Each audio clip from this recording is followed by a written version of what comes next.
গৌৰৱ গগৈ ডাঙৰীয়া, অসম জাতীয় পৰিষদৰ সভাপতি মাননীয় গোবিন্দ গগৈ ডাঙৰীয়া, জয়নিংকি কাঠা ডাঙৰীয়া, CPM-ৰ সন্মানীয় ৰাজ্যিক সম্পাদক সুপ্ৰকাশ তালুকদাৰ ডাঙৰীয়া, অসম চৰকাৰৰ প্ৰাক্তন মুখ্য সচিব CK দাস ডাঙৰীয়া, EN চৌধুৰী ডাঙৰীয়া, আমি আপোনালোক সকলোকে আজি সন্মানজনলৈ আদৰণি জনাইছো আৰু সন্মানজন আৰম্ভ কৰিবৰ বাবে অসম প্ৰদেশ কংগ্ৰেছ কমিটিৰ সন্মানীয় সভাপতি গৌৰৱ গগৈ ডাঙৰীয়াক অনুৰোধ জনাইছো। মাইক লাগিব নেকি?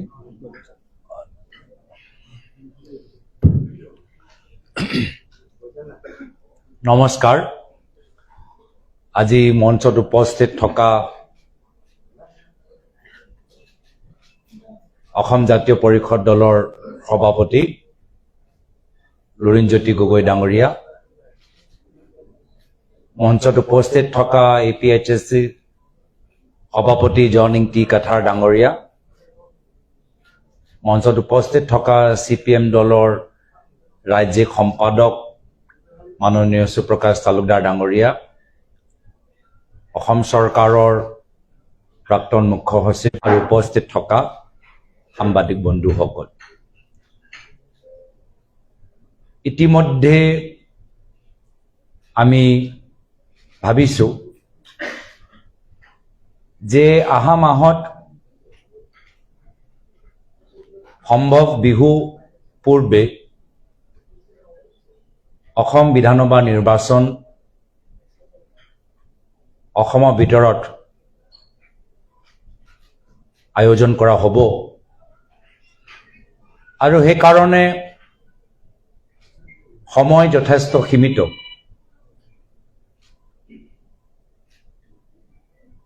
হাতত মাত্ৰ 30 দিন। এই 30 দিন যথেষ্ট মূল্যৱান। যদিও বহুত সময়ৰ পৰা বিভিন্ন ৰাজনৈতিক দলে বা বিভিন্ন ৰাজনৈতিক দলৰ পৰা সভাপতিসকলে প্ৰতিনিধিসকলে কৈছে যে মিত্ৰতা প্ৰয়োজন। আমি মানুহৰ মাজত যিদৰে তাৰ মূল কাৰণ হ'ল যে আমি নিজৰ নিজৰ জিলা ভিতৰত নিজৰ নিজৰ সাংগঠনিক ভেটি, বুথ কমিটি, BLA, অসমৰ ভিতৰত যে স্পেচিয়েল ৰিভিজন হ'ল, সামাৰী ৰিভিজন, তাৰ ওপৰত আমি বহুত গুৰুত্ব দিবলৈ হ'ল। কিন্তু এতিয়া আমি অলপ সময় আগতে বা সংবাদমেলৰ যোগেদি যিখিনি কথাবোৰ পাতি আছো, ৰাইজৰ মাজত সেইখিনি কথা লৈ যোৱাটো প্ৰয়োজন আছে। আৰু সেইকাৰণে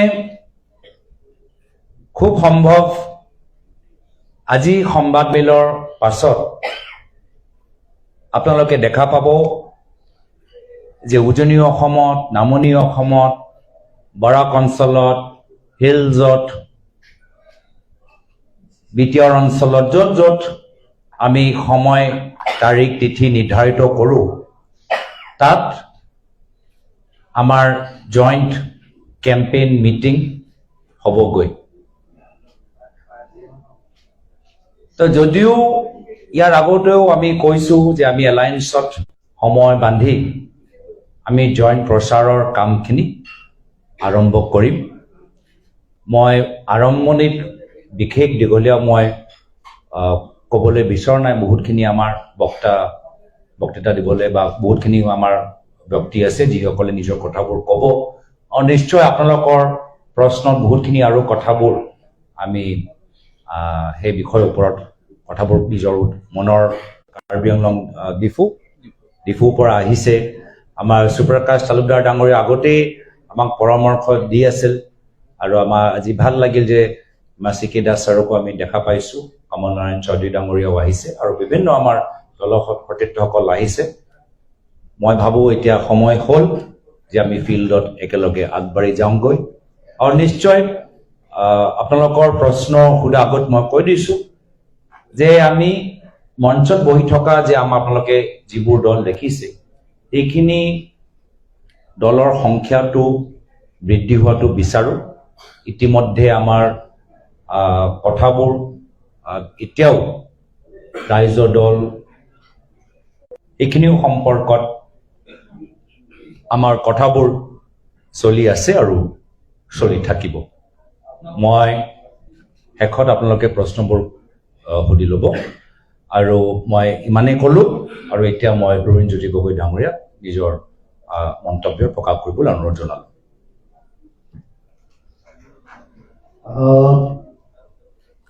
সভাৰ সাংবাদিক বন্ধুসকল দলপতি গৌৰৱ গগৈ একত্ৰিত হৈ সংবাদমেলৰ আয়োজন কৰি আমি অসমৰ জনগণৰ মাজলৈ এটা স্পষ্ট শক্তিশালী বাৰ্তা দিব খুজিছোঁ যে আমি 2026 চনৰ বিধানসভা নিৰ্বাচনত সাম্প্ৰদায়িক বিজেপিক উৎখাত কৰিবৰ কাৰণে আমি ঐক্যবদ্ধ হোৱাৰ যিটো যাত্ৰা সেই যাত্ৰাৰ আমি আৰম্ভণি কৰিছোঁ এই যাত্ৰাৰ আজি আৰম্ভণি হৈছে 4টা দল একত্ৰিত হৈছোঁ পৰৱৰ্তী দিনসমূহতো আমি আশাবাদী যে এই যাত্ৰাত আৰু যিসমূহ দলৰ কথা ইতিমধ্যে আমাৰ গৌৰৱ গগৈ ডাঙৰীয়াই উল্লেখ কৰিছে সেই দলসমূহ চামিল হ'ব এয়া আমি আশা কৰিছোঁ এয়া আমাৰ ঐক্যবদ্ধ যাত্ৰাৰ আৰম্ভণি আৰু এয়া ঐক্যবদ্ধভাৱে যুঁজ দিয়াৰ আমি আমাৰ যিটো যাত্ৰা এই যাত্ৰা আজিৰ পৰা আৰম্ভ হৈছে আৰু পৰৱৰ্তী দিনসমূহত ইয়াক কাৰ্যকৰীকৰণ কৰিবৰ কাৰণে অসমৰ জনগণৰ মাজলৈ যোৱা যিবোৰ জাতীয় প্ৰশ্ন জাতীয় ইছ্যু আছে জনগণৰ যিবোৰ মৌলিক ইছ্যু আছে বিগত 10 বছৰত বিজেপি দলে কিদৰে চাৰিওফালে দুৰ্নীতিৰ ভ্ৰষ্টাচাৰেৰে অসমৰ সমাজখনক কেনেকৈ বিপন্ন কৰিলে কেনেকৈ তেওঁলোকে মূল্য বৃদ্ধি কৰ কাটল বঢ়াই অসমৰ সমাজ অসমৰ অৰ্থনীতি আৰু অসমৰ জাতীয় জীৱনক কেনেকৈ তেওঁলোকে ভয়াৱহ ভৱিষ্যতৰ মাজলৈ ঠেলি দিছে এই সমগ্ৰ বিষয়সমূহক লৈ জনগণৰ মাজলৈ যাম ঐক্যবদ্ধভাৱে যাম সেয়া আজি এই যি সংবাদমেলৰ যোগেদি অসমৰ ৰাইজলৈ এই বাৰ্তা শক্তিশালী বাৰ্তা দিব খুজিছোঁ আৰু মই আশাবাদী আগন্তুক দিনসমূহত আমি আমাৰ যিটো বিজেপিক উৎখাত কৰাৰ বিজেপিক অসমৰ মাটিৰ পৰা চিৰবিদায় দিয়াৰ যিটো যাত্ৰা সেই যাত্ৰা আমি অসমৰ ৰাইজৰ সহযোগত অতি শক্তিশালীভাৱে আগবঢ়াই লৈ যাব পাৰিম এই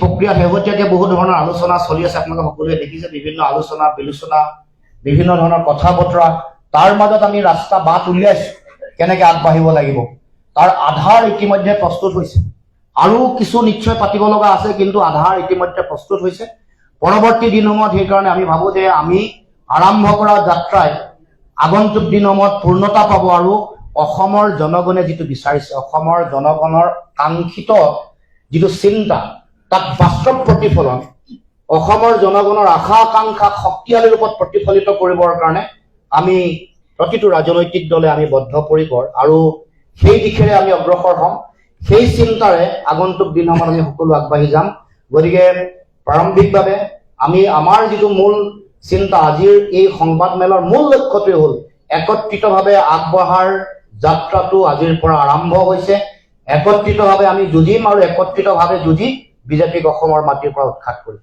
এয়াই হ'ল আমাৰ আজিৰ সংবাদমেলৰ মূল চিন্তা গতিকে মই জয়নীতি কাঠাৰ ডাঙৰীয়াক বক্তব্য ৰাখিবলৈ অনুৰোধ জনাইছোঁ নমস্কাৰ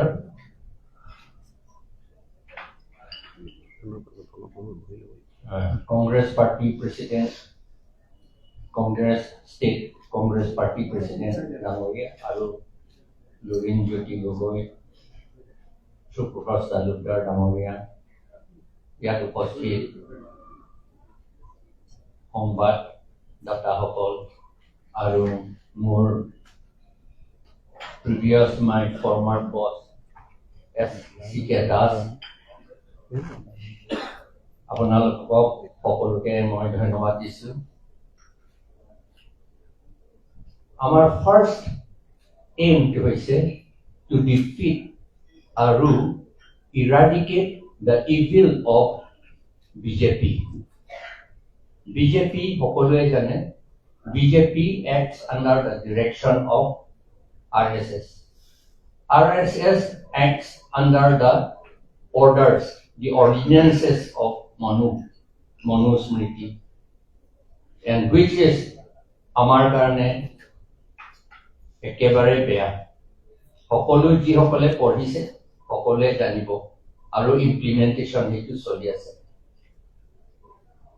পাহাৰৰ ভিতৰত পাহাৰৰ আমাৰ তাত 3টা ডিষ্ট্ৰিক্টৰ যি চলি আছে সেইটো ইয়াৰ প্লেইনৰ থকা মানুহবিলাকে ইমেজিনে কৰিব নোৱাৰে। আমাৰ কাৰ্বি আংলঙৰ বিকজ অফ বিজেপি লেবাৰ বিলাকো আমাৰ ট্ৰাইবেল মানুহ এজন নাই। আজি গ'লেও দেখিব আমাৰ ইকনমিক ডিপ্ৰাইভেশ্যন হৈছে, এডুকেশ্যন ডিপ্ৰাইভেশ্যন হৈছে, গভৰ্ণমেণ্ট ছাৰ্ভিচ ডিপ্ৰাইভেশ্যন হৈছে, সকলো পদ্ধতিত আমাক ডিপ্ৰাইভ কৰিছে। এই গোটেইখিনি কৰিছে because BJP and because of Manoj Smriti and because of RSS। সেইকাৰণে আমি ইয়াত জইণ্টলি ইউনাইটেডলি আমি ফাইট কৰি বিজেপি এই দেশৰ পৰা আঁতৰাবলৈকে আমি চেষ্টা কৰিছো। আৰু সকলো ঠাইতে আমাৰ দেশত কৰিছে, আমাৰ অসমতো আৰু নৰ্থ ইষ্টতো আমি কৰিব লাগে বুলি আমি ইয়াত বহিছো। বেছি ক'বলৈ নাই। এতিয়া আমি আশা কৰো, অৱশ্যে এইটো ছেকেণ্ড টাইম হৈছে, আমি 10 দিন নে 2 সপ্তাহমান আগতো আমি কৈছিলো আপোনালোকৰ আগত যে টু ষ্ট্ৰেংথেন ইউনিটি বুলি। সেইকাৰণে আজি আপোনালোকক সকলোৱে জনাই দিছো, সকলো পাব্লিকক আমি জনাই দিছো, আমি ষ্ট্ৰেংথেন কৰি ইউনিটিটো ষ্ট্ৰেংথেন কৰি এই বিজেপিটো আঁতৰাব লাগে এই ইলেকশ্যনত বুলিহে আমি ইয়াত বহিছো। Thank you. Just request Suprakash Talukdar to. I request Suprakash Talukdar to deliver his speech. ধন্যবাদ। APCCৰ মাননীয় সভাপতি গৌৰৱ গগৈ ডাঙৰীয়া, অসম জাতীয় পৰিষদৰ সভাপতি নৰেন্দ্ৰজ্যোতি গগৈ ডাঙৰীয়া, APHLCৰ সভাপতি কাঠাৰ ডাঙৰীয়া, চন্দ্ৰকান্ত দাস ডাঙৰীয়া আৰু কমল নাথ চৌধুৰী ডাঙৰীয়া। আপোনালোকে জানে যে বিজেপিয়ে যিটো দাবী কৰে যে তেওঁলোকৰ এতিয়া ডাবল ইঞ্জিন চৰকাৰ চলি আছে, কেন্দ্ৰতো বিজেপি, অসমতো বিজেপি, পঞ্চায়ত বিলাকো তেওঁলোকৰ হাতত। তাৰ পাছতো বিজেপি আজি ইমান শংকিত কিয়? একফালে তেওঁলোকে আশীৰ্বাদ যাত্ৰা কৰিছে চৰকাৰৰ পুৰাপুৰি পৃষ্ঠপোষকতা, আৰু আনফালে যেতিয়া পৰিৱৰ্তন যাত্ৰা হল, কংগ্ৰেছে অকলে উলিয়ালে, তেতিয়া তেওঁলোকে কি ধৰণে কৈ অগণতান্ত্ৰিক আৰু স্বৈৰতান্ত্ৰিকভাৱে তাক বাধা দিবলৈ চেষ্টা কৰিলে।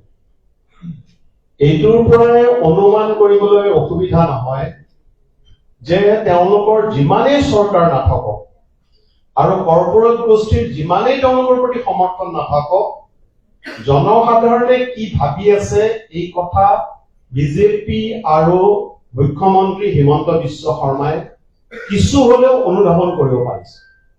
হয়তো তেওঁলোকক IB ৰিপৰ্ট দিছে যে এইবাৰ বিৰোধী দলবিলাকৰ প্ৰতি মানুহৰ সমৰ্থনটো বৃদ্ধি পাইছে। গতিকে এটা দলে কৰোঁতেই তেওঁলোক সন্ত্ৰাসিত হল, কেনেকে বাধা দিলে, আনকি নামঘৰত সোমোৱাৰ সময়ত বাধা দিলে, যিটো অসমৰ পৰম্পৰা নহয়। তাৰপিছত আমি কি দেখিছো, এতিয়া আমি যিটো ইউনাইটেড যিটো প্ৰচেছ, অসমত ঐক্যবদ্ধ হোৱাৰ যিটো প্ৰক্ৰিয়া, এই প্ৰক্ৰিয়া আজিৰ পৰা এটা শুভাৰম্ভণি হল। মই কম এইটো যে মানে গুড বিগিনিং, এইটোত আৰু আমি কনচলিডেট কৰিব পাৰিম। বাওঁপন্থী 2টা দল আছে, ৰাইজৰ দল আছে, তেওঁলোকেও নিশ্চয় এই যাত্ৰাত আমি একেলগে পাম। গতিকে এই যে আমি আৰম্ভণি কৰিম, এইটোৱে নিশ্চিতভাৱে অসমৰ জনসাধাৰণে যিটো বিচাৰি আছিল যে এইখন স্বৈৰতান্ত্ৰিক চৰকাৰ, এনেকুৱা এখন চৰকাৰ যাৰ কাৰণে আমি ভাৰতবৰ্ষৰ অন্য ঠাইলৈ গ'লে লজ্জিত হ'বলগীয়া হয়। আমি জুবিন গাৰ্গৰ কাৰণে ভাৰতবৰ্ষৰ য'তে যাওঁ আমি গৌৰৱান্বিত হওঁ। কেনেকে মানুহে জুবিন গাৰ্গৰ কথা কয়। আৰু এজন মুখ্যমন্ত্ৰী বিজেপিৰ তেওঁৰ এই হেড পলিটিক্সৰ কাৰণে বাহিৰত গ'লে আমি আচলতে মানুহৰ ওচৰত লজ্জিত হওঁ। এই পৰিৱৰ্তন কৰাৰ কাৰণে অসমৰ মানুহৰ মাজত যিটো মানসিকতা আছে, এইটোৱে আজিৰ যি ঐক্যবদ্ধ আৰম্ভণি হ'ল তাক নিশ্চয় উৎসাহিত কৰিব আৰু ইলেকশ্যনলৈকে এইটো আৰু বেছি গতি লাভ কৰিব। এই বুলিয়ে আমি আজিৰ পৰা আৰম্ভ কৰিছো। ধন্যবাদ। মই আৰম্ভণিত ক'লো যে আজি সংবাদমেলৰ পিছত আমি নিজৰ মাজত বহি কিছু লোকেশ্যন আৰু কিছু ডেট আমি নিৰ্ধাৰিত কৰিম, য'ত আমাৰ মঞ্চত বহি থকা গোটেইবোৰ দলবোৰ মানুহৰ মাজত ৰাজহুৱাভাৱে একত্ৰিত হৈ আমি আপোনালোকৰ মাজত কৈ যোৱা কথাখিনি ৰাইজৰ মাজত আমি লৈ যামগৈ। ইতিমধ্যে কিছু প্ৰস্তাৱ আহিছে যে উজনি অসমত ক'ত ল'ব লাগে, আপুনি নামনি অসমত ক'ত গ'লে ভাল, আমি সেইখিনি কথা পাতি আছিলোঁ যেতিয়া আমি দেখা পালোঁ যে সংবাদমেল আৰম্ভ কৰাৰ সময় হ'ল। কিন্তু এটা কথা ঠিক আপোনালোকে দেখা পাইছে যে আমালোকৰ আমি স্পষ্ট হৈ কৈছোঁ যে ক'ত ক'ত কথাখিনি আমাৰ এটা পৰ্যায়লৈ সম্পূৰ্ণ হ'ল আৰু ক'ত ক'ত কথাখিনি আৰু আগবাঢ়ি যোৱাটো আমি বিচাৰোঁ। কিন্তু সদ্যহতে যে আপোনালোকে দেখা পালে যোৱাকালি ৰাজ্যসভা আমাৰ তৃতীয় আসন, তাত বিজেপি দলে শেষত গৈ AUDF দলৰ আজি তেওঁলোকে AUDF দলৰ সমৰ্থন ল'বলৈ আগবাঢ়ি গৈছে। আৰু হিমন্ত বিশ্ব শৰ্মা ডাঙৰীয়াৰ সুবিধাবাদী ৰাজনীতিৰ ইয়াতকৈ আৰু ডাঙৰ উদাহৰণ নাই।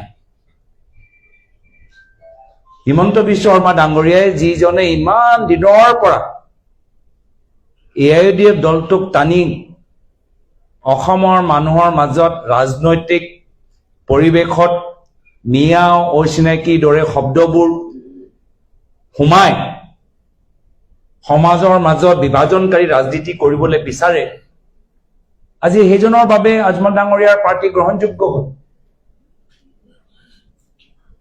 AUDF দলৰ বিধায়কসকল গ্ৰহণযোগ্য হ'ল। যিসকলক তেওঁলোকে নিজৰ ছত্ৰছায়াত ল'বলৈ বিচাৰে, তেওঁলোকে আগতে কি কৈছে ৰাজহুৱা মঞ্চত, সেইখিনি কথা এতিয়া হিমন্ত বিশ্ব শৰ্মা ডাঙৰীয়াৰ বাবে গ্ৰহণযোগ্য। আৰু এয়া হ'ল আজিৰ তাৰিখত অসমৰ আটাইতকৈ দুৰ্ভাগ্যজনক কথা যে আমাৰ ৰাজনীতি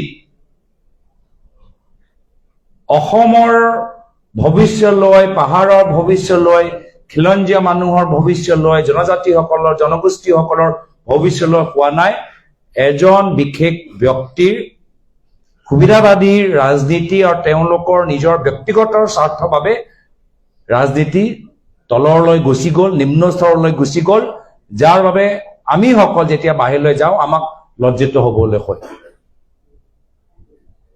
মই এক প্ৰকাৰ ভালে পালো যে মই আগতে কৈছিলো যে আজমল ডাঙৰীয়া হ'ল হিমন্ত বিশ্ব শৰ্মা ডাঙৰীয়া 108, আৰু যেতিয়াই হিমন্ত বিশ্ব শৰ্মা ডাঙৰীয়াক প্ৰয়োজন হ'ল তেওঁ নিজৰ আটাইতকৈ ভাল বন্ধু আজমল ডাঙৰীয়াক ফোন কৰি যিসকল তেওঁলোকৰ মানুহবোৰ আছে আগৰ লগত, যিসকলৰ লগত তেওঁলোকৰ ভাল, সেইখিনিক তেওঁলোকে নিজৰ NDA মঞ্চত ল'বলৈ বিচাৰে। আৰু সেইকাৰণে আশীৰ্বাদ যাত্ৰাত এইখিনিও কথা যে ক'ব যে আজিৰ তাৰিখত UDF দল শত্ৰু নহয় বন্ধু হিমন্ত বিশ্ব শৰ্মা ডাঙৰীয়াৰ বাবে, এইখিনিও কথা তেওঁলোকে যে ক'ব মই আশাবাদী। ইয়াতকৈ আগৰ যদি তেওঁলোকে ভাবে যে আমাৰ সমাজৰ মানুহবোৰ সহজ সৰল, হিমন্ত বিশ্ব শৰ্মা ডাঙৰীয়াৰ ৰাজনীতি বুজি নাপায়, অসমৰ জনসাধাৰণে সব চাই আছে যে কেনেদৰে আমাৰ লোকৰ এটা মঞ্চ তৈয়াৰ হৈছে আৰু বহল হ'ব পৰৱৰ্তী দিনত, আৰু সেই আনফালে আমি সকলোৱে আহিছো আদৰ্শগত ৰাজনীতি কৰিবলৈ। আমালোকৰ চিন্তা যে 100% মিলি আছে নহয়, পৃথক, কিন্তু অসমৰ বৃহত্তৰ স্বাৰ্থৰ কাৰণে আমি সকলোৱে এটা বিবেক দৃষ্টিৰে আমি আগবাঢ়ি গৈছো, মূল্যবোধ ৰাজনীতি কৰিবলৈ বিচাৰো। আৰু আনফালে আছে সেইসকল যিসকল সুবিধাবাদী ৰাজনীতি কৰিবলৈ বিচাৰে। আৰু অসমৰ ৰাইজে আগন্তুক দিনত সিদ্ধান্ত ল'ব যে সুবিধাবাদী মানুহবোৰ লাগে নে মূল্যবোধ ৰাজনীতি কৰা মানুহবোৰ লাগে। এইখিনি কথা ৰাইজে পিছত নিৰ্ধাৰিত কৰিব। যদি আপোনালোকৰ কিবা প্ৰশ্ন আছে আপোনালোকে সুধিব পাৰে।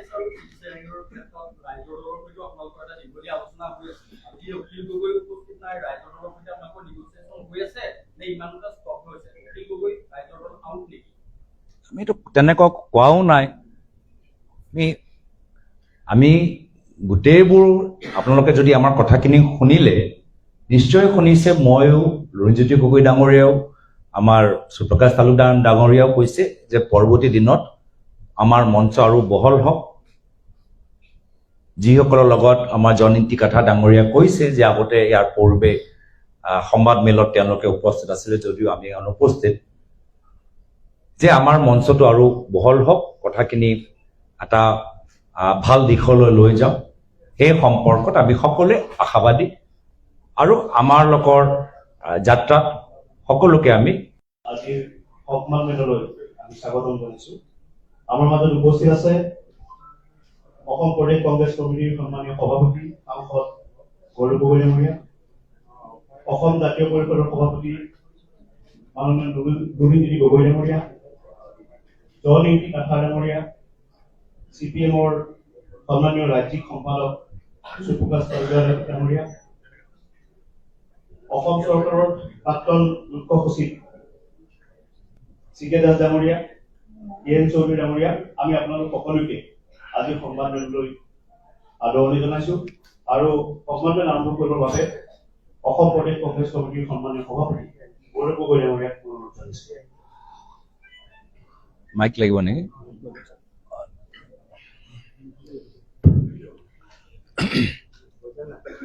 নমস্কাৰ। আজি মঞ্চত উপস্থিত থকা অসম জাতীয় পৰিষদ দলৰ সভাপতি লুৰিণজ্যোতি গগৈ ডাঙৰীয়া, মঞ্চত উপস্থিত থকা APHSC সভাপতি জয়ন্তী কাঠা ডাঙৰীয়া, মঞ্চত উপস্থিত থকা CPM দলৰ ৰাজ্যিক সম্পাদক মাননীয় সুপ্ৰকাশ তালুকদাৰ ডাঙৰীয়া, অসম চৰকাৰৰ প্ৰাক্তন মুখ্য সচিব আৰু উপস্থিত থকা সাংবাদিক বন্ধুসকল, ইতিমধ্যে আমি ভাবিছো যে অহা মাহত সম্ভৱ বিহু পূৰ্বে অসম বিধানসভা নিৰ্বাচন অসমৰ ভিতৰত আয়োজন কৰা হ'ব। আৰু সেইকাৰণে সময় যথেষ্ট সীমিত।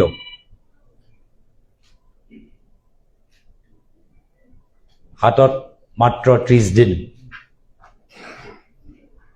এই 30 দিন যথেষ্ট মূল্যৱান। যদিও বহুত সময়ৰ পৰা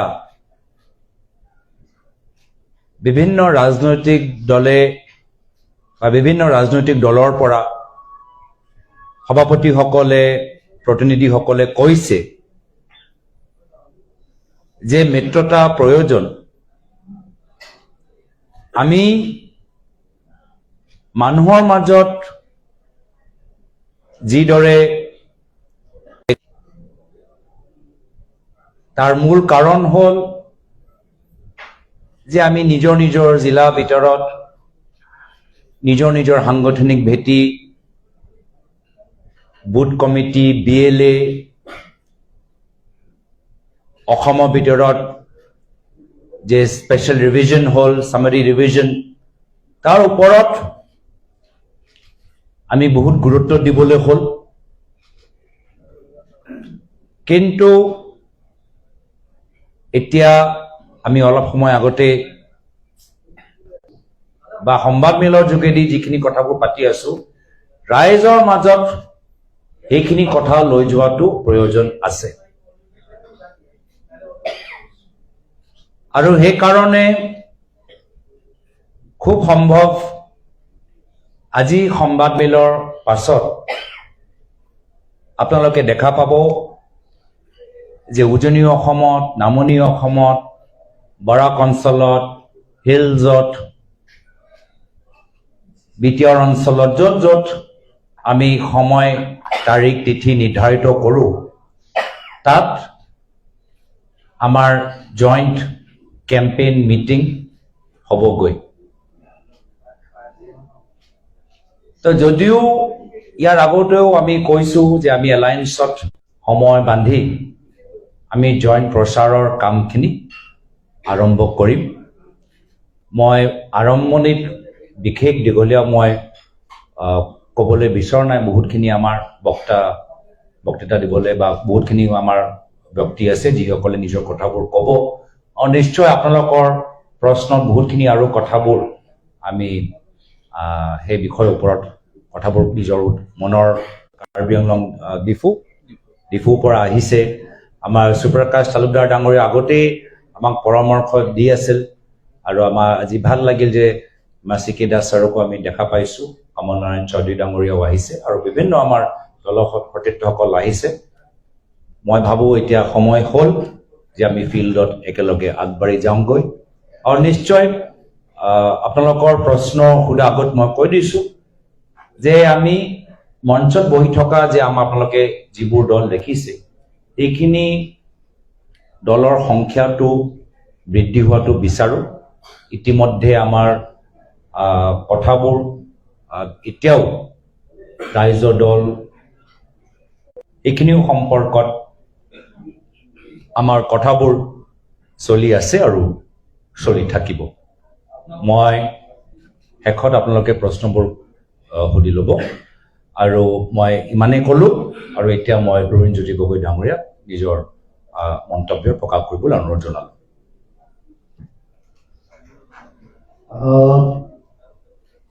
শ্ৰদ্ধাৰ সাংবাদিক বন্ধুসকল, দলপতি গৌৰৱ গগৈ একত্ৰিত হৈ সংবাদমেলৰ আয়োজন কৰি আমি অসমৰ জনগণৰ মাজলৈ এটা স্পষ্ট শক্তিশালী বাৰ্তা দিব খুজিছোঁ যে আমি 2026 চনৰ বিধানসভা নিৰ্বাচনত সাম্প্ৰদায়িক বিজেপিক উৎখাত কৰিবৰ কাৰণে আমি ঐক্যবদ্ধ হোৱাৰ যিটো যাত্ৰা, সেই যাত্ৰাৰ আমি আৰম্ভণি কৰিছোঁ।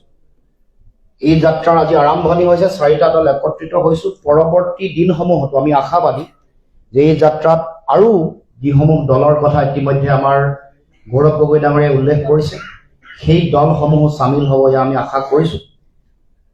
এয়া আমাৰ ঐক্যবদ্ধ যাত্ৰাৰ আৰম্ভণি, আৰু এয়া ঐক্যবদ্ধভাৱে যুঁজ দিয়াৰ আমাৰ যিটো যাত্ৰা, এই যাত্ৰা আজিৰ পৰা আৰম্ভ হৈছে, আৰু পৰৱৰ্তী দিনসমূহত ইয়াক কাৰ্যকৰীকৰণ কৰিবৰ কাৰণে অসমৰ জনগণৰ মাজলৈ যোৱা যিবোৰ জাতীয় প্ৰশ্ন, জাতীয় ইছ্যু আছে, জনগণৰ যিবোৰ মৌলিক ইছ্যু আছে, বিগত 10 বছৰত বিজেপি দলে কিদৰে চাৰিওফালে দুৰ্নীতিৰ ভ্ৰষ্টাচাৰেৰে অসমৰ সমাজখনক কেনেকৈ বিপন্ন কৰিলে, কেনেকৈ তেওঁলোকে মূল্যবৃদ্ধি, কৰ কাটল বঢ়াই অসমৰ সমাজ, অসমৰ অৰ্থনীতি আৰু অসমৰ জাতীয় জীৱনক কেনেকৈ তেওঁলোকে ভয়াৱহ ভৱিষ্যতৰ মাজলৈ ঠেলি দিছে, এই সমগ্ৰ বিষয়সমূহক লৈ জনগণৰ মাজলৈ যাম, ঐক্যবদ্ধভাৱে যাম। সেয়া আজি এই যি সংবাদমেলৰ যোগেদি অসমৰ ৰাইজলৈ এই বাৰ্তা, শক্তিশালী বাৰ্তা দিব খুজিছোঁ।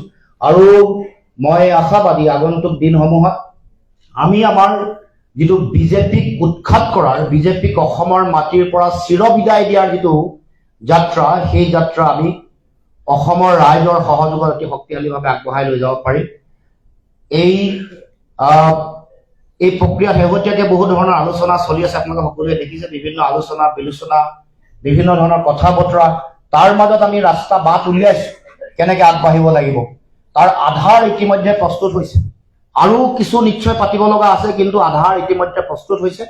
পৰৱৰ্তী দিনসমূহত সেইকাৰণে আমি ভাবো যে আমি আৰম্ভ কৰা যাত্ৰাই আগন্তুক দিনসমূহত পূৰ্ণতা পাব আৰু অসমৰ জনগণে যিটো বিচাৰিছে, অসমৰ জনগণৰ কাংক্ষিত যিটো চিন্তা, তাত বাস্তৱ প্ৰতিফলন, অসমৰ জনগণৰ আশা আকাংক্ষা শক্তিশালী ৰূপত প্ৰতিফলিত কৰিবৰ কাৰণে আমি প্ৰতিটো ৰাজনৈতিক দলে আমি বদ্ধপৰিকৰ আৰু সেই দিশেৰে আমি অগ্ৰসৰ হ'ম। সেই চিন্তাৰে আগন্তুক দিনসমূহত আমি সকলো আগবাঢ়ি যাম। গতিকে প্ৰাৰম্ভিকভাৱে আমি আমাৰ যিটো মূল চিন্তা, আজিৰ এই সংবাদমেলৰ মূল লক্ষ্যটোৱে হ'ল একত্ৰিতভাৱে আগবঢ়াৰ যাত্ৰাটো আজিৰ পৰা আৰম্ভ হৈছে। একত্ৰিতভাৱে আমি যুঁজিম আৰু একত্ৰিতভাৱে যুঁজি বিজেপিক অসমৰ মাটিৰ পৰা উৎখাত কৰিম। এয়াই হ'ল আমাৰ আজিৰ সংবাদমেলৰ মূল চিন্তা। গতিকে মই জয়নীতি কথা ডাঙৰীয়াক বক্তব্য ৰাখিবলৈ অনুৰোধ জনাইছোঁ। নমস্কাৰ।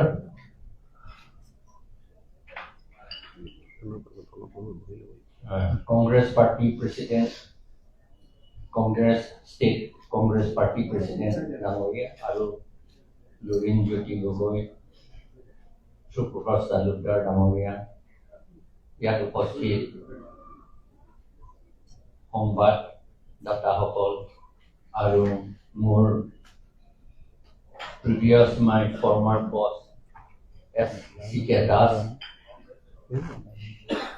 আপোনালোকক সকলোকে মই ধন্যবাদ দিছোঁ। আমাৰ ফাৰ্ষ্ট এইমটো হৈছে to defeat আৰু eradicate the evil of BJP.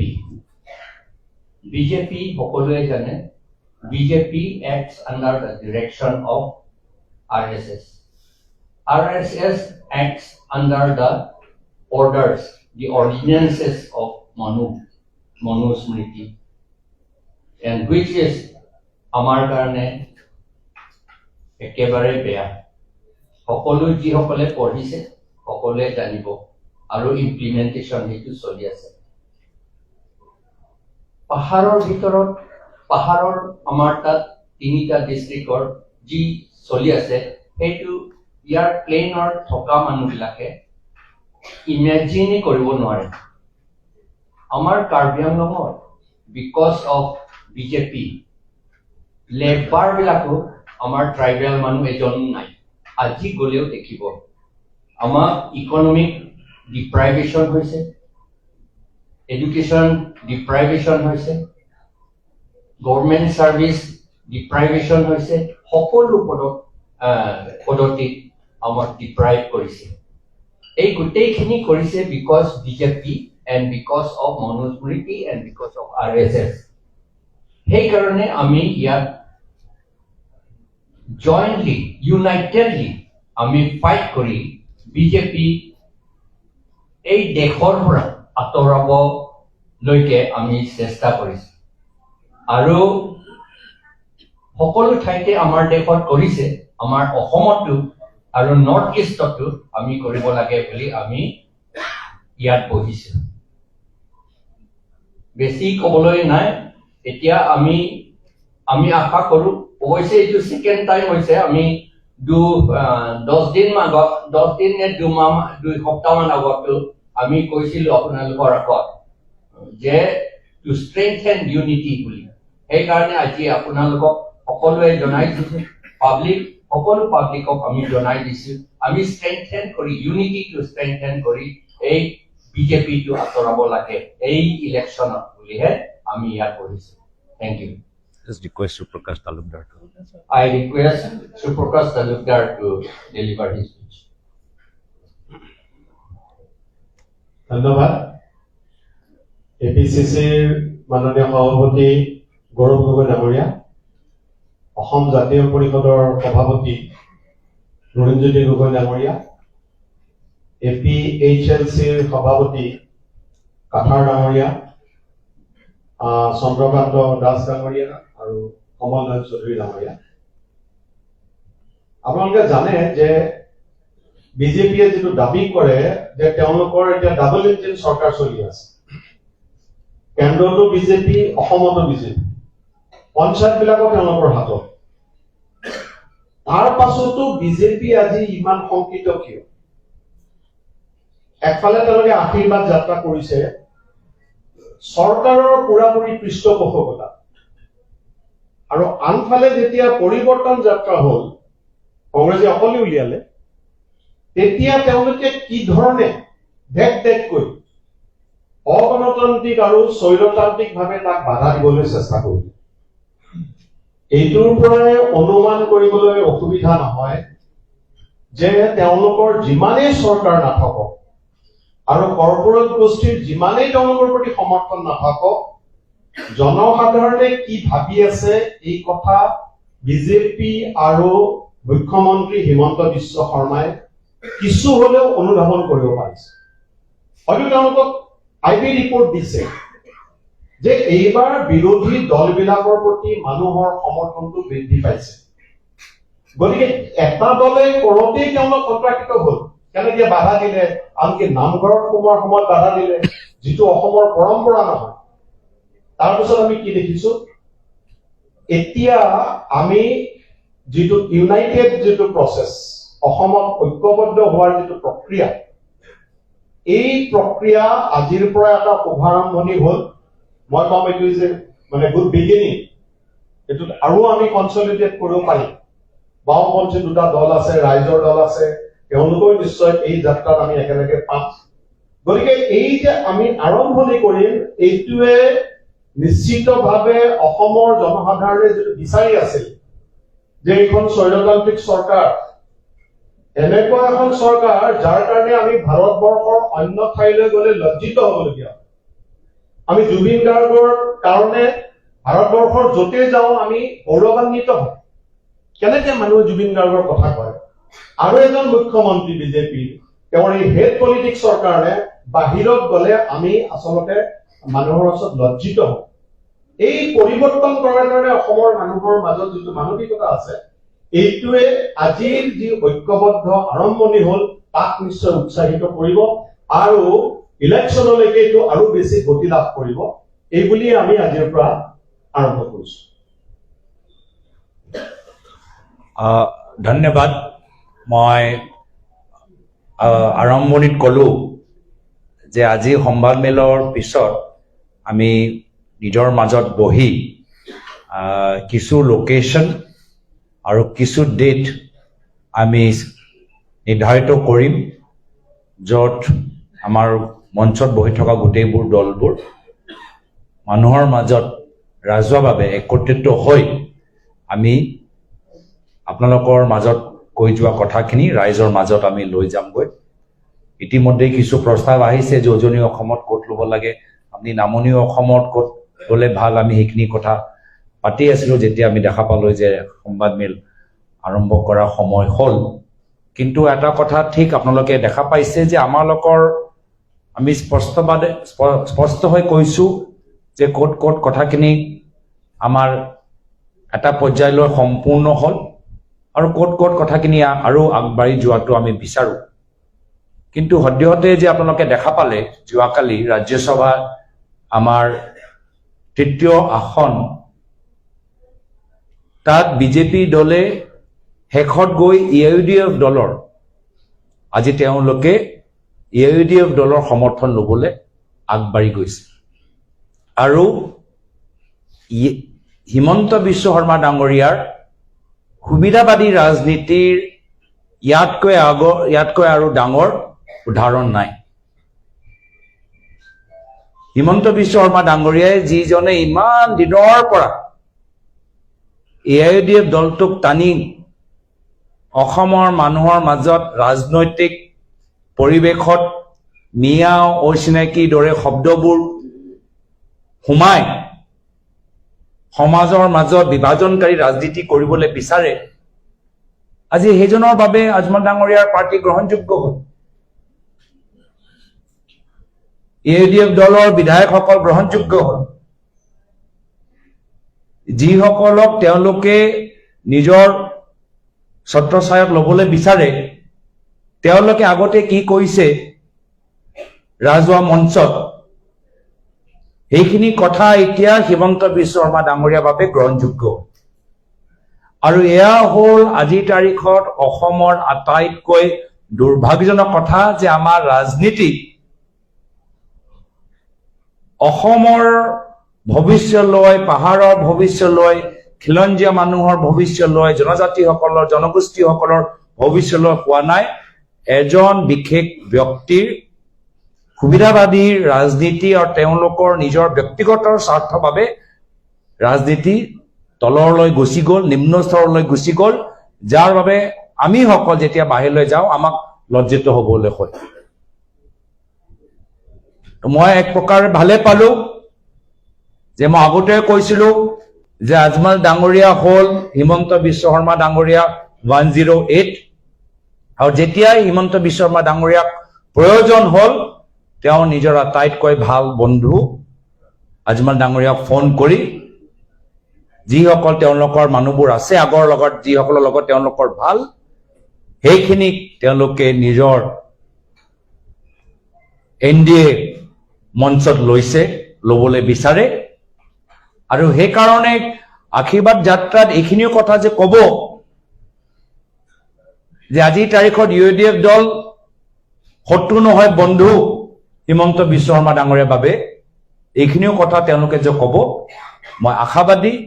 ইয়াতকৈ আগৰ যদি তেওঁলোকে ভাবে যে আমাৰ সমাজৰ মানুহবোৰ সহজ সৰল, হিমন্ত বিশ্ব শৰ্মা ডাঙৰীয়াৰ ৰাজনীতি বুজি নাপায়, অসমৰ জনসাধাৰণে চব চাই আছে যে কেনেদৰে আমাৰ লোকৰ এটা মঞ্চ তৈয়াৰ হৈছে আৰু বহল হ'ব পৰৱৰ্তী দিনত।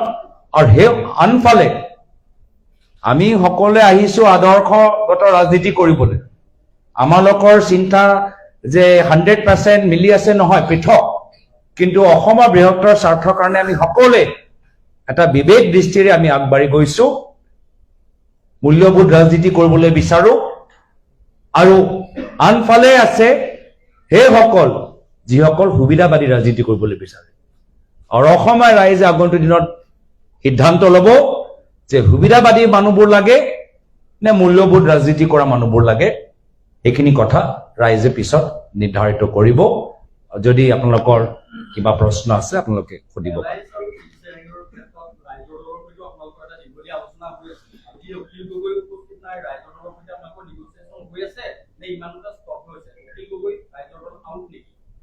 আমিতো তেনেকুৱা কোৱাও নাই। আমি গোটেইবোৰ আপোনালোকে যদি আমাৰ কথাখিনি শুনিলে নিশ্চয় শুনিছে, ময়ো লুৰিণজ্যোতি গগৈ ডাঙৰীয়াও আমাৰ সুপ্ৰকাশ তালুকদাৰ ডাঙৰীয়াও কৈছে যে পৰৱৰ্তী দিনত আমাৰ মঞ্চ আৰু বহল হওক।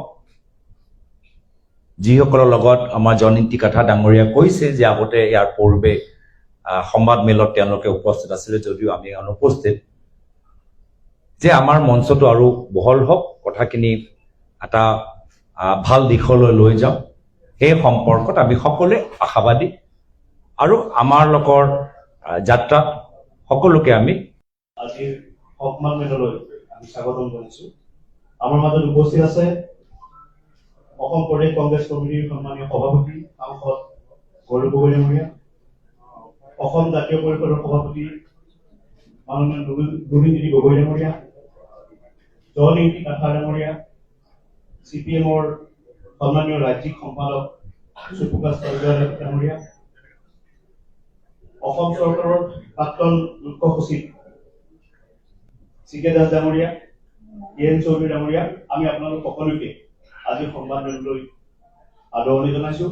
আৰু সন্মান আৰম্ভ কৰিবৰ বাবে অসম প্ৰদেশ কংগ্ৰেছ কমিটিৰ সন্মানীয় সভাপতি গৌৰৱ গগৈ ডাঙৰীয়াক অনুৰোধ জনাইছো। মাইক লাগিব নেকি?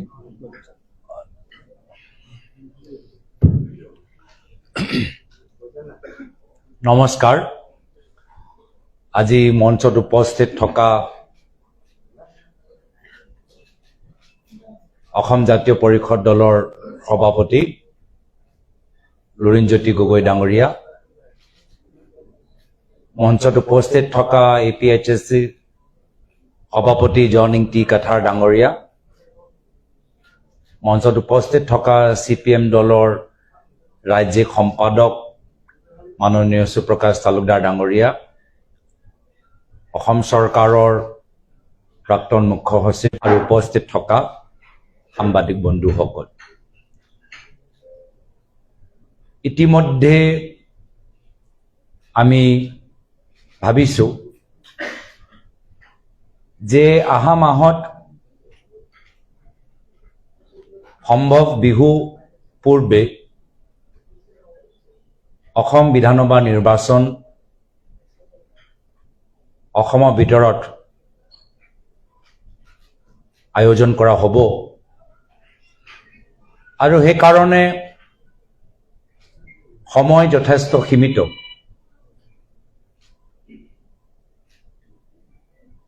হাতত মাত্ৰ 30 দিন। এই 30 দিন যথেষ্ট মূল্যৱান। যদিও বহুত সময়ৰ পৰা বিভিন্ন ৰাজনৈতিক দলে বা বিভিন্ন ৰাজনৈতিক দলৰ পৰা সভাপতিসকলে প্ৰতিনিধিসকলে কৈছে যে মিত্ৰতা প্ৰয়োজন। আমি মানুহৰ মাজত যিদৰে তাৰ মূল কাৰণ হ'ল যে আমি নিজৰ নিজৰ জিলা ভিতৰত নিজৰ নিজৰ সাংগঠনিক ভেটি বুথ কমিটি BLA অসমৰ ভিতৰত যে স্পেচিয়েল ৰিভিজন হ'ল সামাৰী ৰিভিজন তাৰ ওপৰত আমি বহুত গুৰুত্ব দিবলৈ হ'ল। কিন্তু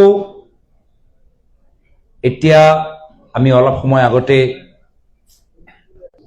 বা সংবাদমেলৰ যোগেদি যিখিনি কথাবোৰ পাতি আছো ৰাইজৰ মাজত এইখিনি কথা লৈ যোৱাটো প্ৰয়োজন আছে। আৰু সেইকাৰণে খুব সম্ভৱ আজি সংবাদমেলৰ পাছত আপোনালোকে দেখা পাব যে উজনি অসমত, নামনি অসমত, বৰাক অঞ্চলত, হিলছত,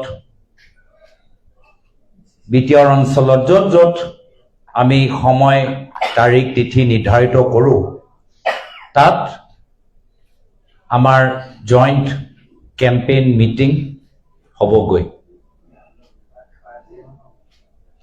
তো যদিও ইয়াৰ আগতেও আমি কৈছোঁ যে আমি এলায়েন্সত সময় বান্ধি আমি জইণ্ট প্ৰচাৰৰ কামখিনি আৰম্ভ কৰিম। মই আৰম্ভণিত বিশেষ দীঘলীয়া মই ক'বলৈ বিচৰা নাই। বহুতখিনি আমাৰ বক্তৃতা দিবলৈ বা বহুতখিনি আমাৰ ব্যক্তি আছে যিসকলে নিজৰ কথাবোৰ ক'ব আৰু নিশ্চয় আপোনালোকৰ প্ৰশ্নত বহুতখিনি আৰু কথাবোৰ আমি সেই বিষয়ৰ ওপৰত কথাবোৰ নিজৰ মনৰ কাৰ্বি আংলং ডিফুৰ পৰা আহিছে। আমাৰ সুপ্ৰকাশ তালুকদাৰ ডাঙৰীয়া আগতেই আমাক পৰামৰ্শ দি আছিল আৰু আমাৰ আজি ভাল লাগিল যে চিকে দাস ছাৰকো আমি দেখা পাইছোঁ, কমল নাৰায়ণ চৌধুৰী ডাঙৰীয়াও আহিছে আৰু বিভিন্ন আমাৰ দলৰ সতীৰ্থসকল আহিছে।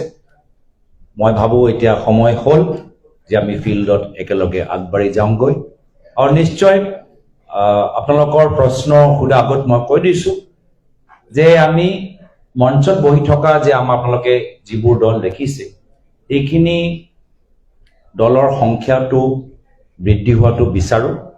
ইতিমধ্যে আমাৰ কথাবোৰ এতিয়াও ৰাইজৰ দল এইখিনিও সম্পৰ্কত আমাৰ কথাবোৰ চলি আছে আৰু চলি থাকিব। মই শেষত আপোনালোকে প্ৰশ্নবোৰ সুধি ল'ব আৰু মই ইমানেই ক'লোঁ আৰু এতিয়া মই প্ৰবীণজ্যোতি গগৈ ডাঙৰীয়াক নিজৰ মন্তব্য প্ৰকাশ কৰিবলৈ অনুৰোধ জনালোঁ।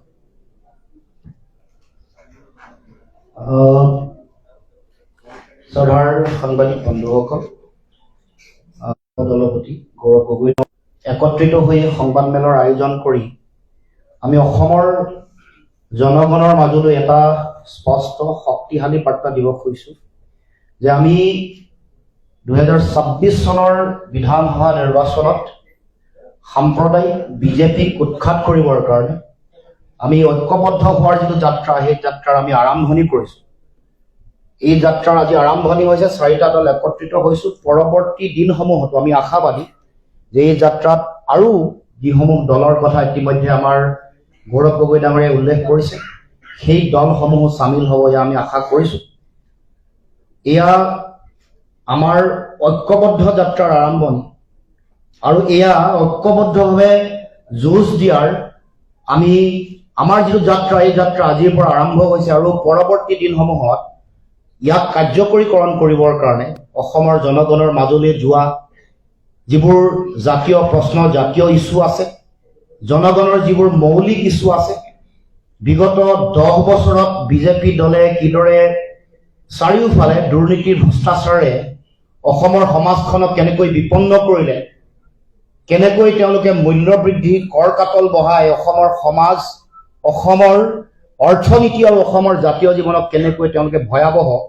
ভৱিষ্যতৰ মাজলৈ ঠেলি দিছে এই সমগ্ৰ বিষয়সমূহক লৈ জনগণৰ মাজলৈ যাম ঐক্যবদ্ধভাৱে যাম সেয়া আজি এই যি সংবাদমেলৰ যোগেদি অসমৰ ৰাইজলৈ বাৰ্তা শক্তিশালী বাৰ্তা দিব খুজিছোঁ আৰু মই আশাবাদী আগন্তুক দিনসমূহত আমি আমাৰ যিটো বিজেপিক উৎখাত কৰাৰ বিজেপিক অসমৰ মাটিৰ পৰা চিৰবিদায় দিয়াৰ যিটো যাত্ৰা সেই যাত্ৰা আমি অসমৰ ৰাইজৰ সহযোগত অতি শক্তিশালীভাৱে আগবঢ়াই লৈ যাব পাৰিম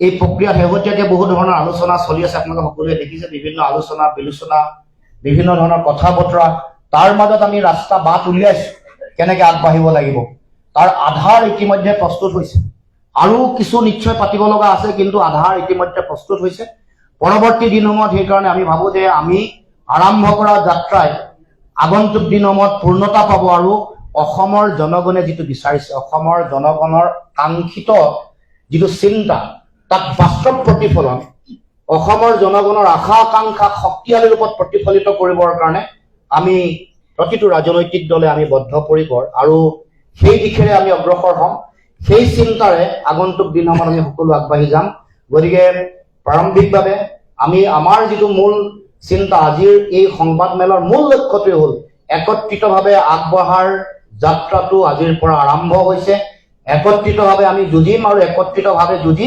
বিজেপিক অসমৰ মাটিৰ পৰা উৎখাত কৰিম এয়াই হ'ল আমাৰ আজিৰ সংবাদমেলৰ মূল চিন্তা গতিকে মই জয়নীতি কাঠাৰ ডাঙৰীয়াক বক্তব্য ৰাখিবলৈ অনুৰোধ জনাইছোঁ নমস্কাৰ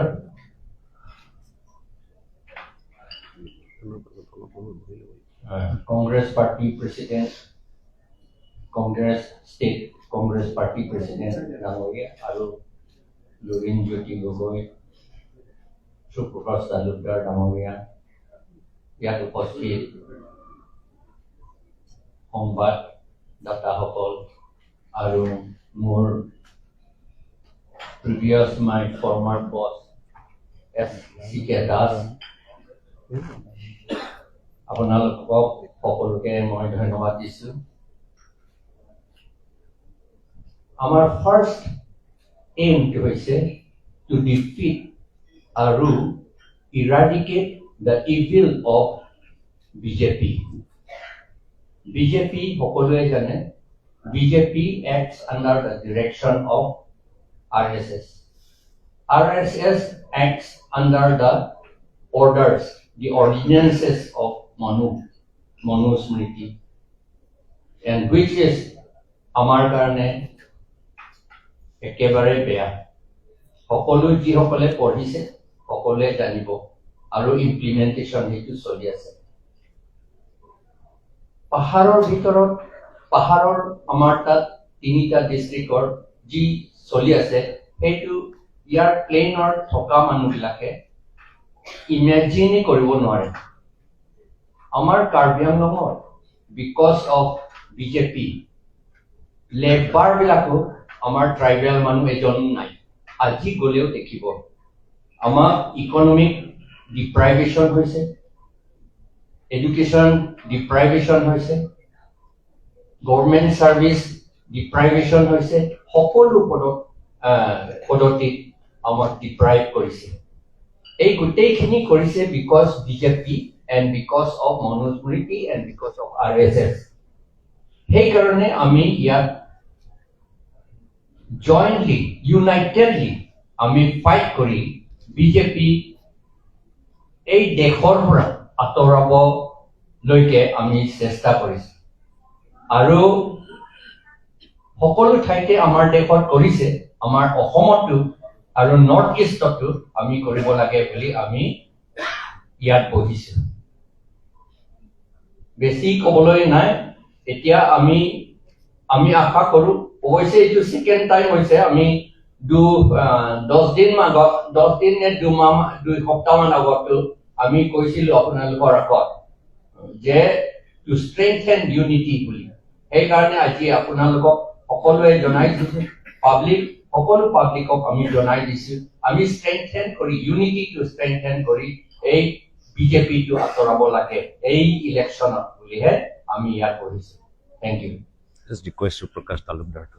I request Suprakash Talukdar to deliver his speech.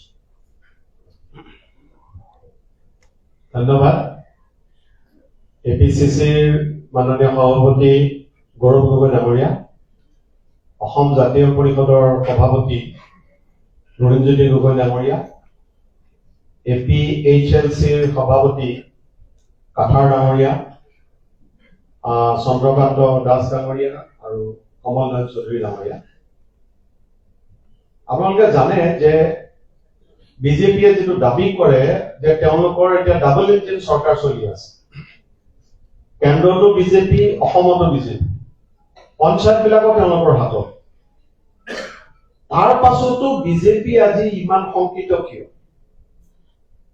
একফালে তেওঁলোকে আশীৰ্বাদ যাত্ৰা কৰিছে চৰকাৰৰ পুৰাপুৰি পৃষ্ঠপোষকতা আৰু আনফালে যেতিয়া পৰিৱৰ্তন যাত্ৰা হ'ল কংগ্ৰেছে অকলে উলিয়ালে তেতিয়া তেওঁলোকে কি ধৰণে কৈ অগণতান্ত্ৰিক আৰু স্বৈৰতান্ত্ৰিকভাৱে তাক বাধা দিবলৈ চেষ্টা কৰিলে এইটোৰ পৰাই অনুমান কৰিবলৈ অসুবিধা নহয় যে তেওঁলোকৰ যিমানেই চৰকাৰ নাথাকক আৰু কৰ্পোৰেট গোষ্ঠীৰ যিমানেই তেওঁলোকৰ প্ৰতি সমৰ্থন নাথাকক জনসাধাৰণে কি ভাবি আছে এই কথা বিজেপি আৰু মুখ্যমন্ত্ৰী হিমন্ত বিশ্ব শৰ্মাই কিছু হলেও অনুধাৱন কৰিব পাৰিছে হয়তো তেওঁলোকক IB ৰিপৰ্ট দিছে যে এইবাৰ বিৰোধী দলবিলাকৰ প্ৰতি মানুহৰ সমৰ্থনটো বৃদ্ধি পাইছে গতিকে এটা দলে কৰোঁতেই তেওঁলোক সন্ত্ৰাসিত হ'ল কেনেকৈ বাধা দিলে আনকি নামঘৰত সোমোৱাৰ সময়ত বাধা দিলে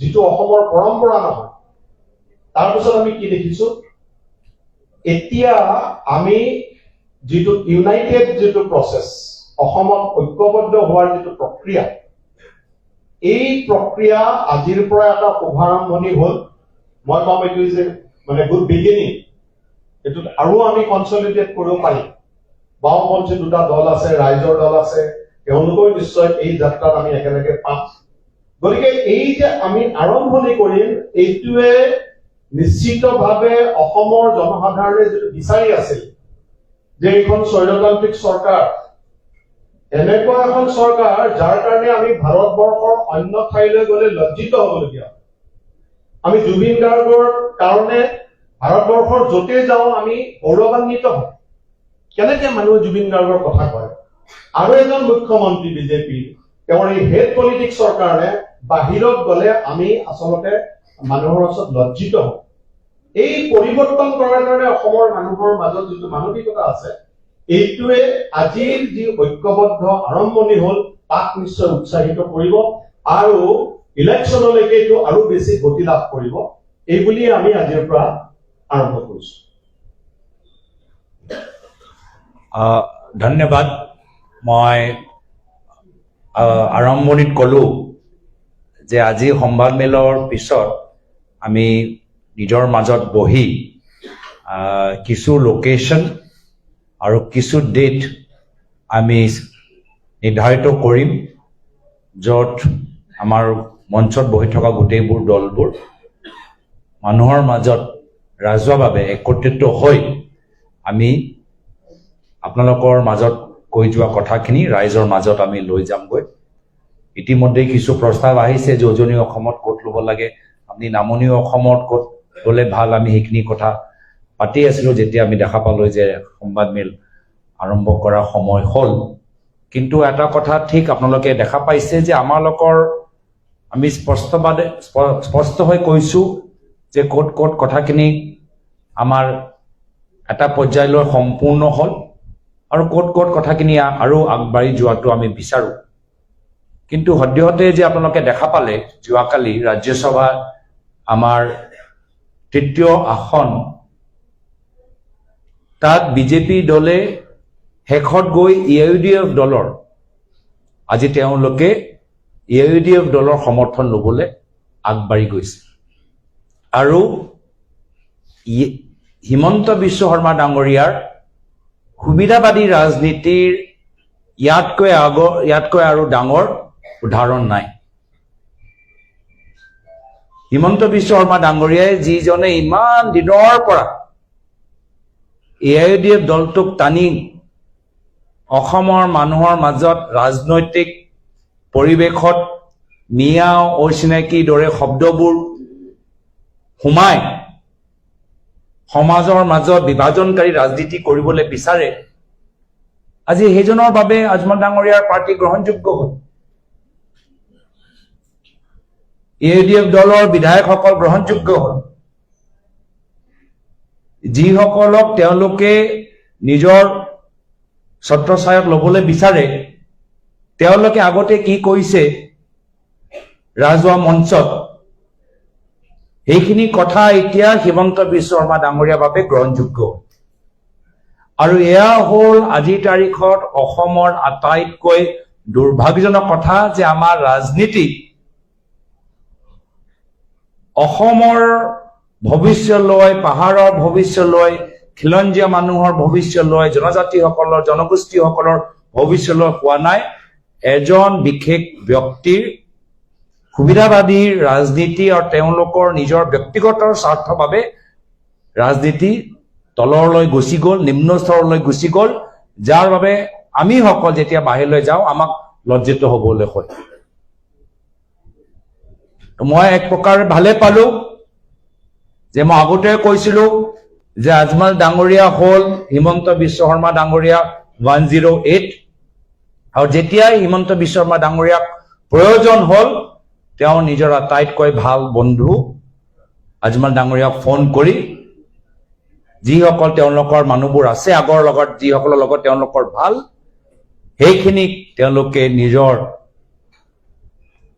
NDA মঞ্চত লৈছে ল'বলৈ বিচাৰে আৰু সেইকাৰণে আশীৰ্বাদ যাত্ৰাত এইখিনিও কথা যে ক'ব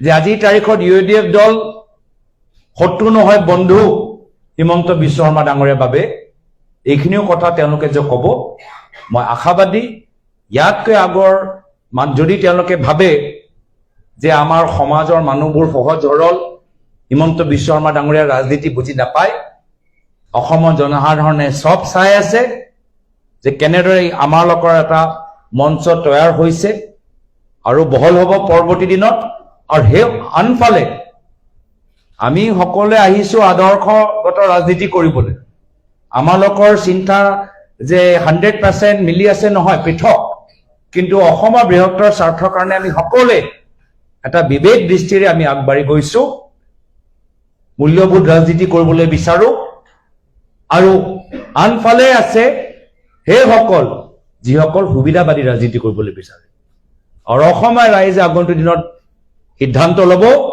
যে সুবিধাবাদী মানুহবোৰ লাগে নে মূল্যবোধ ৰাজনীতি কৰা মানুহবোৰ লাগে এইখিনি কথা ৰাইজে পিছত নিৰ্ধাৰিত কৰিব যদি আপোনালোকৰ কিবা প্ৰশ্ন আছে আপোনালোকে সুধিব পাৰে